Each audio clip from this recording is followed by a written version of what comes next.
La mangue, à l'instar du karité ou du néré, font partie des fruits qui permettent aux paysans de traverser la période de soudure avant l'hivernage dans le Sahel.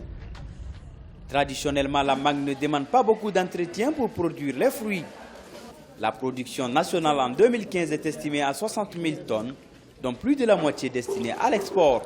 Moussa Sylvain Diakité, un agrobusinessman, s'est lancé depuis 2005 dans l'export de la mangue Kent, un label malien aujourd'hui prisé sur le marché européen. Avec aujourd'hui une coopérative de 850 producteurs traditionnels de mangue et 250 saisonniers, c'est 35% de la production malienne de mangue qu'exporte SES International vers l'Europe essentiellement. Au Mali, la production agricole de mangue est adossée sur des vergers traditionnels. À la base, ce n'étaient pas des vergers qui étaient conçus pour la commercialisation. Ils faisaient seulement pour leur propre autoconsommation ou peut-être pour les petits marchés locaux. Donc aujourd'hui, nous avons pu répondre à la qualité, mais il y a un faible qui est là. Le bémol, c'est que nous ne parvenons pas à répondre en termes de volume. Conscient de la forte demande sur le marché européen, Moussa Sylvain Diakité entreprend de former ses producteurs traditionnels qui seront en 2018 des producteurs semi-industriels.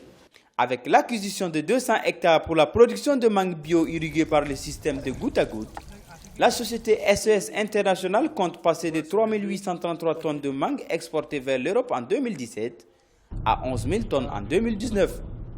L'industrialisation de cette filière pourrait diversifier les sources de revenus des paysans. Eu égard à la dynamique du marché, un producteur, par exemple de la région de Sikasso ou dans le Mandé, avec 3 hectares, un petit calcul que nous avons fait, peut engranger à peu près 900 000 francs CFA à 1 million. Et ce million, croyez-moi, en zone rurale, il est plus utile qu'ailleurs. Les normes à l'exportation, souvent draconiennes, exigent de bons emballages. Avec des emballages importés de Chine, d'Égypte ou de Côte d'Ivoire, c'est un retard qui constitue un manque à gagner pour la société.